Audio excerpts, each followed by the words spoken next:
Welcome back everybody to BeamNG.drive, and today we're going to be taking a look at the Ibishu Miramar, more specifically the GTz 710 version, which is basically a sports coupe version of the standard Miramar, as that is usually a saloon car. And yeah, not particularly quick one in some of its versions, but yeah, this has a 2 litre inline 6 engine producing 162 horsepower and 133 pounds-feet of torque, so fairly powerful, especially considering it only weighs 2,593 pounds. And yeah, I really rather do like the look of it as well. So yeah, we're going to take it around the suspension test area and see how much punishment it can take before it breaks. Then we'll take it on the rollover sled, crash it into some explosive barrels, and then a cinder block wall as well. So let's just see what happens first. So as you can see, it's quite high revving as well, at 8,000 RPM, so it's quite a revvy engine, which is always good to see. And obviously no turbocharger, so it's properly naturally aspirated. It is a little bit oversteer, to be honest, because yeah, there's not very much in the way of weight. I don't think it has a limited slip differential on the rear end there, so yeah, it is a little bit slippy, and we've already opened up the boot, which is not a good sign. That means the bodywork is being warped. Oh, we've lost the oil pan, so it's going to overheat at some point, and we've rolled. Oh, everything happened in that short space of time there. Oh, I wish the camera would reorientate itself sometimes, I swear. Yeah, I figured the engine oil will be critically low given the oil pan's damage, thank you. More bodywork damage there, we've blown out the windows. And yeah, it's really rather lacking in traction at the rear there. The suspension is mostly holding up so far.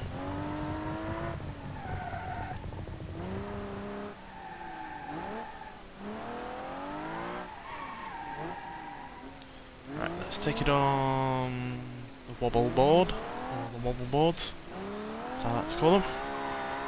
Suspension's working overtime there. It's not the easiest of cars to control at speed on these kind of things.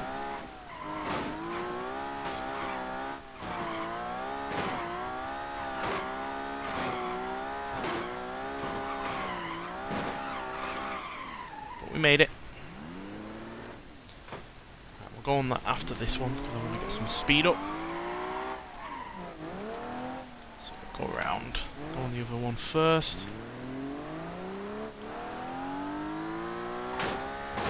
Oh, that killed a wheel. Oh. Yeah, I don't think the car's gonna live anymore. Or is living anymore even. I think that killed the one of the wheels. Which wouldn't be a problem if it snapped, but because it's still on but uncontrollable, it means it's gonna prevent us from doing what we want. And we can barely even get off of this stuff as well. Oh dear. Well, there goes a bumper.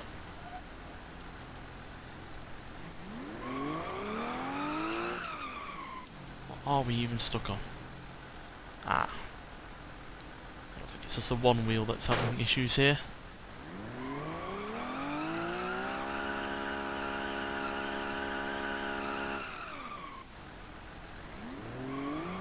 Yeah, this is broken. Yeah, this isn't working anymore. Unfortunately, the front wheel seems to be the weak point on this. Yeah, you got one that's not moving at all, and one that is barely able to move. As you can see, it's not really able to turn right, and barely even turns left. So, yeah, this car's knackered, unfortunately. So, yeah, the front wheels are the weak point by the looks of things. So, right, let's get it over to the rollover ramp and see if at least those wheels can hold up at least once.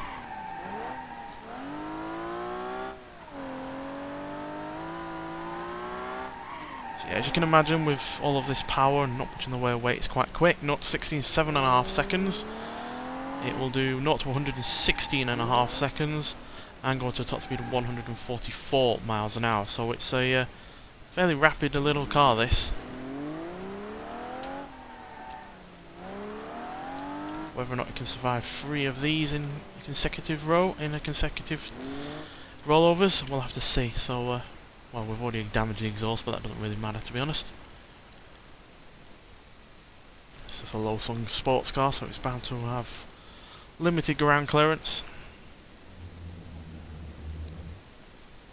Right, is this going to perform like a muscle car from the same kind of period? Because it is a similar shape to such a thing. So it'll be interesting to see if it does. And I think it is, actually, in this first rollover. Turn the engine off so we don't kill the engine. Yeah, so it's performed like a moonhawk basically there in terms of one roll, and then it will half a roll basically, and then it will stops. Principally because it's quite low to the ground and most of the weight is down low.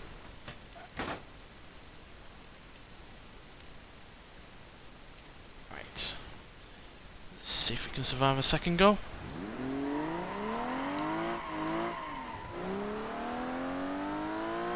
Quite a fair bit of roof damage there though, even though it only did the one roll onto its roof and that was it.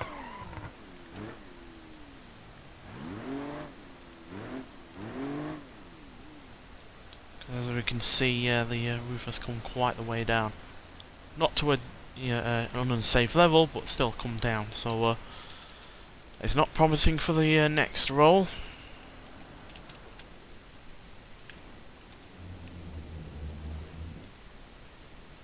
Now, are we going to get in a complete roll this time? Yes, we are. In fact, we're going to go for more than one roll. That's a big change from the first attempt. Almighty big change. Going to get a third. Yes, we are, but at the cost of the roof, which has come way down now.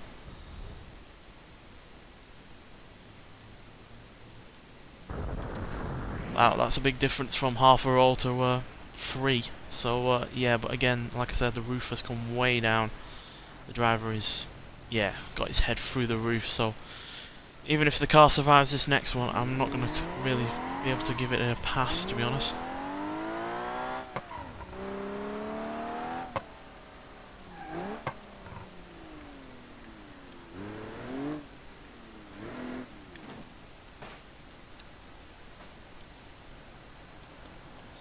Get it back on the ramp properly. Oh, well, there goes a bumper, that doesn't really matter. Come on. There we go. Right, can the car itself, in terms of being able to drive, survive this third roll? We'll see.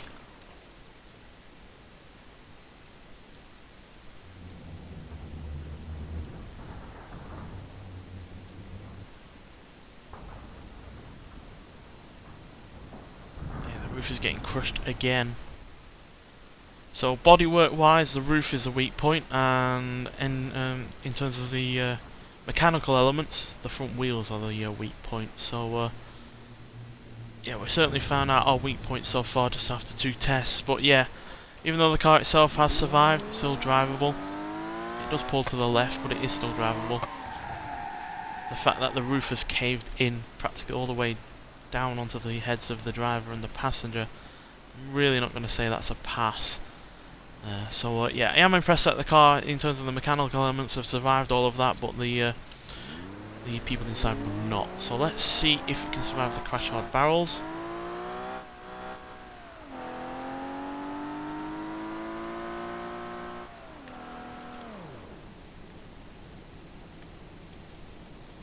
Big bada boom. Whoa, whoa! The engine was practically blown out of the car there. The entire front wheel subframe has, well, I wouldn't say it's completely detached because it looks like it's hanging on in there, but it's certainly not going to be a usable pair of wheels. And the entire roof has caved in to the point where the seat is now through the roof. That is a fail, unfortunately. That's the first fail we've had for a long time in terms of the crash hard barrels. Can't remember the last time we had a failure there, but yeah, everything has broken there. Passenger and driver safety, the mechanical areas have all failed. Yeah, the only thing that hasn't failed is the engine and the fuel tank by the looks of it, and yeah, basically the rear wheels. But yeah, no driveline, no front wheels, no radiator, and no passenger door, no roof line anymore. Yeah, that was catastrophic. That initial impact where the engine looked like it was about to just fly out was fairly, you know, impressive in terms of visuals, but certainly wasn't impressive in terms of keeping the car in one piece. So, right, let's see what happens when we hit the cinder block wall. At the same speed.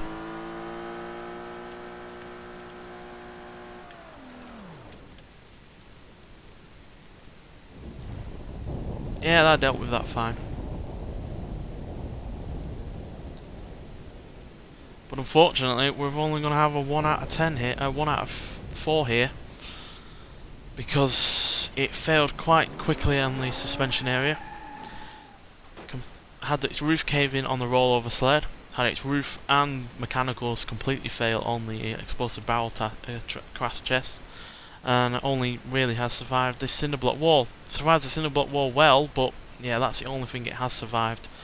So yeah, that is an unfortunate big fail there. It's not often that we get a car that only manages 1 out of the 4 tests on the grid map, but that is just the reality for this Miramar, unfortunately. But yeah, let's get to the crash hall and see if it does any better at the small overlap crash test at 30, 40 and 60 miles an hour. So here we are at the crash hall, and yeah, this being quite an old car, it was made between 1971 and 1972, does not give me the biggest amount of confidence in terms of how it's going to deal with these crashes. But hopefully it should at least survive the 30 mile an hour impact, but yeah, anything greater than that and I would be surprised, to be honest. So yeah, let's take a look. And I say that purely because it's quite obviously an old age design. Doesn't really have a B pillar, is quite lightweight, and yeah, couple zones and anything like that really aren't something that was going to be a priority in this day and age. So yeah, let's see what happens. Well, that survived that fine. Kind of expected that, to be honest, because it has put up a fight in some instances so far on this review. But yeah, you can see where the weak points are again. The roof has started to peel upwards, the door has started to bolt outwards, and the fact that the boot lid has opened up means that a lot of the energy has travelled through the car. So yeah, what's going to happen when we up that energy to 40 miles an hour, we'll have to see. But I'm not expecting a safe impact here.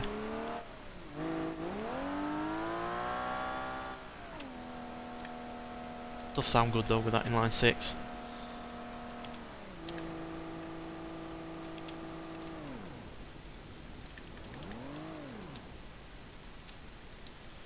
Right, let's take a look.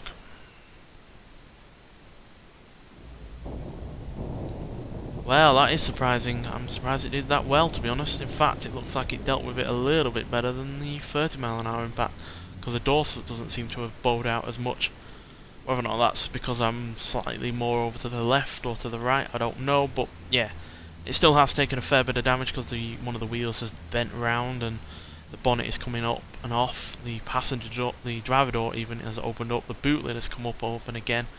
So yeah, it's taken that better than I expected, but it is still quite a heavy impact. So there's no doubt that yeah, maybe some injuries would be incurred. You can see by the warping of the dashboard that some of the impact has come into the compartment, but regardless, that has passed that. So let's see what happens at 60. I'd be highly surprised if it managed to survive this.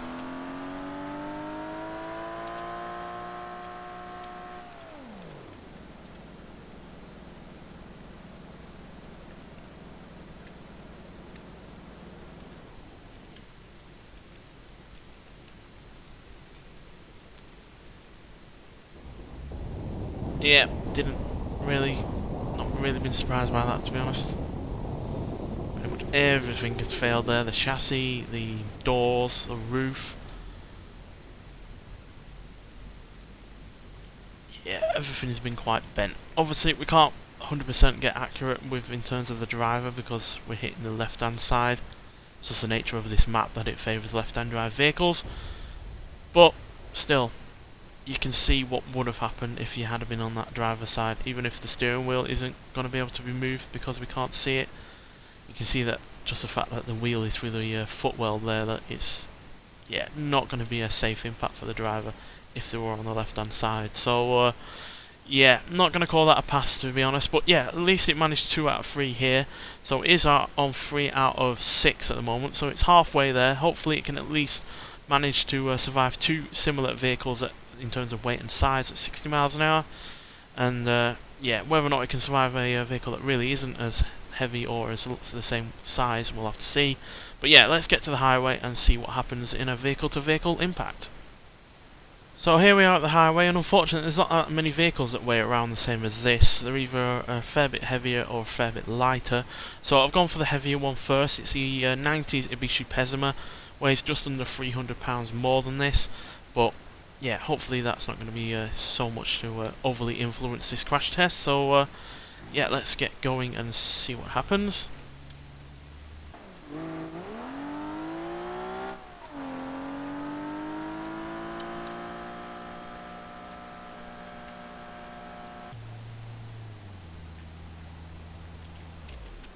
Oh dear. Well, nobody got away with that, but that's because we weren't entirely lined up. So let's try again.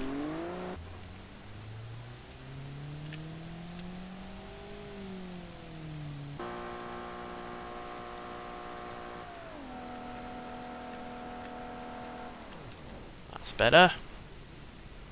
Much better.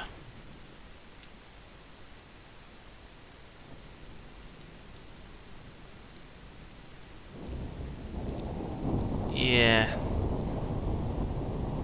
that's quite painful for us. We finally lost the bonnet. We nearly lost it in one of the small overlap crash tests, but yeah, that's quite devastating for both of us, to be honest. I don't think either of us would have entirely got away with that, but I'm saying that we're going to have a pass purely because the steering wheel has barely moved, which, given everything else that has gone on around us with the roof peeling upwards and the passenger door opening and everything, is at least some positive news. And yeah, I think we do at least look a lot better than the 90s Pesima, weirdly enough.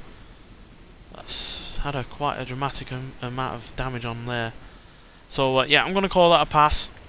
It's not a 100% of a pass, it's more of a moderate, but still it is a pass nonetheless. So let's see if we can find a vehicle that is slightly lighter than this. So we're looking for something around the £2,500 mark. Not really sure. How much does an E series weigh? Oh, significantly less. It's basically the same weight as a Coupe as well, that, so there's no point looking there. What about a base Legrand? Oh, heavier.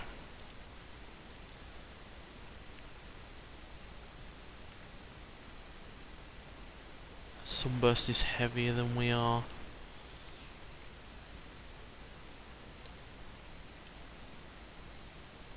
Yeah, the Hopper's significantly heavier than we are, even though it's not a particularly heavyweight SUV, it's still heavier than we are. So is even a stock I-Series. We need more middleweight light vehicles on this game, I swear. Yeah, even a base Cherrier isn't all that light either.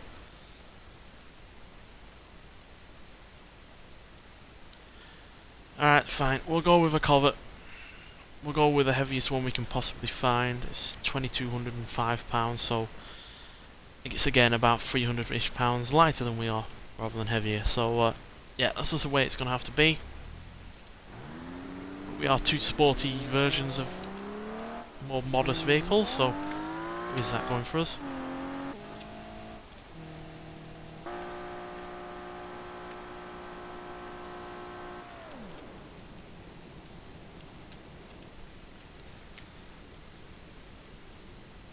Who's going to win? We are, by the looks of... Well, I think it's actually a draw.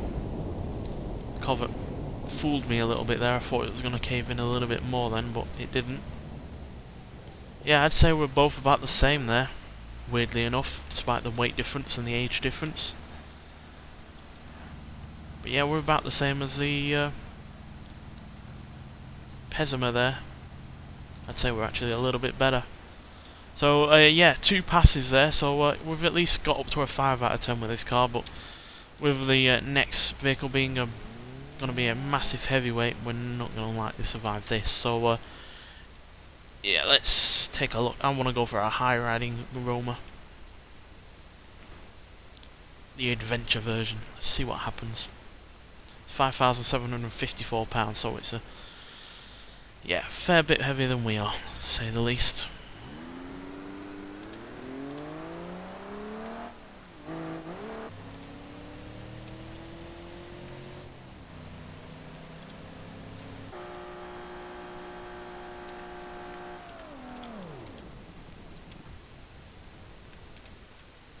Oh dear. Came out of it there by accident. That was my fault. I pressed a wrong button and yeah, we weren't even in line anyway, so the Roma suddenly started to want a spur off.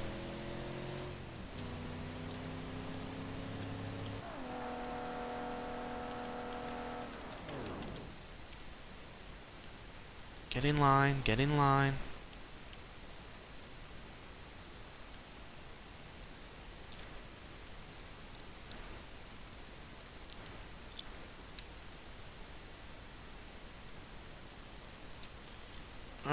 Lined up pretty much dead on there.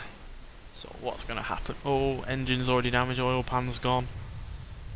The steering wheel is through the driver's seat, but the engine is dead, the exhaust is damaged. Yeah, that's a catastrophic failure. No surprise there then, but it's still really shocking to see even when it does happen, and you're expecting it to happen. But at least we got the Roma to roll over, so it's not a complete 100% loss, but yeah, you can see how much damage has happened there. You're basically sat on the steering wheel. The engine, the transmission has also come through where the gear lever is, and yeah, the engine is not quite where it was originally, to say the least. So yeah, the Roma hasn't gotten away 100% though. As you can see, the front axle is twisted quite a fair bit, which is kind of what happens when you're in a car that is high riding. You've exposed such axles and wheels to damage, but yeah, it's definitely the safer vehicle here. Just the fact that even though it rolled over, no door damage, no roof damage, none of that stuff. So yeah, the Roma once again wins, but that was no surprise. But yeah, this has been a surprisingly average effort from the Ibishu and Miramar, to be honest. I was expecting better, if I'm honest, especially in terms of the grid map. I was expecting it to perform a lot better in terms of the rollover test. Really wasn't expecting it to be quite as dramatic in terms of the explosion. And yeah, it was unfortunately quite weak at on the suspension area as well. Everywhere else wasn't a surprise, because early 70s car isn't going to be great in terms of small overlap crash testing, but I was expecting it to be better in terms of suspension and roof survivability, but unfortunately it wasn't in either case, and that's why it's only got a 5 out of 10. But yeah, nonetheless, thanks for watching, and I'll see you in the next one. Bye.